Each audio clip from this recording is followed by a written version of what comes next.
مشکلات کا پتھر اگر عیاشی کو ابتدا میں نہ روکا جائے تو وہ آہستہ آہستہ ضرورت بن جاتی ہے۔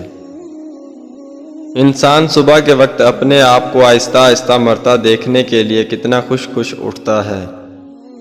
برے ارادے سے سچ بولا جائے تو وہ ہر قسم کے جھوٹ پر سبقت لے جاتا ہے۔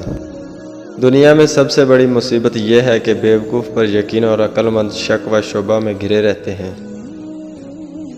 فراموش کرنے والے خوش قسمت ہیں کیونکہ وہ اپنی غلطیوں پر قابو پا لیتے ہیں۔ نغمہ ایک ایسا لائسنس یافتہ ذریعہ ہے جس سے پبلک میں ایسی فحش باتیں کہی جا سکتی ہیں جو کسی اور ذریعے سے کہنی مشکل ہے۔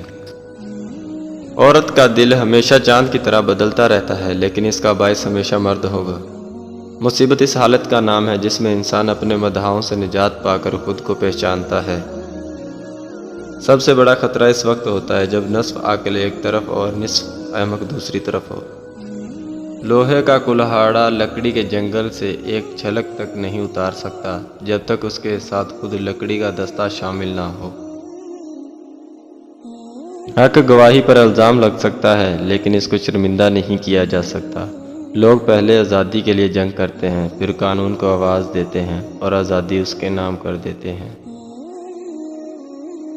موجودہ نظام میں اپنے پڑوسی کی جیب خالی کیے بغیر کوئی شخص اپنی جیب نہیں بھر سکتا۔ کامیابی کا دارومدار آپ کی محنت یا دوسروں کی جہالت پر ہے۔ جو لوگ ہم سب سے پہلے تھے وہ ہمارے لیے قابل عزت ہیں اور ہمارے بعد آئیں گے، ہم ان کے واسطے عبرت ہیں۔ قسمت اپنی عنایت دونوں ہاتھوں سے تقسیم نہیں کرتی، وہ غریبوں کو امید دیتی ہے لیکن خوراک نہیں دیتی۔ بعض لوگ اپنے ابتدائی عمر زندگی کے آخری حصے کو ناخوشگوار بنانے میں صرف کرتے ہیں۔ سوتے وقت اگر آپ کو جھٹکے لگتے ہیں تو آپ پر ان 3 چیزوں میں سے کسی ایک کا حملہ ہے: کالا جادو، کسی بڑے شیطان کا سایہ، یا پھر آپ ہر وقت کسی خوف میں مبتلا رہتے ہیں۔ اچھا لباس پہن کر خراب لوگ بھی مذہبی کہلانے کا شرف حاصل کر سکتے ہیں۔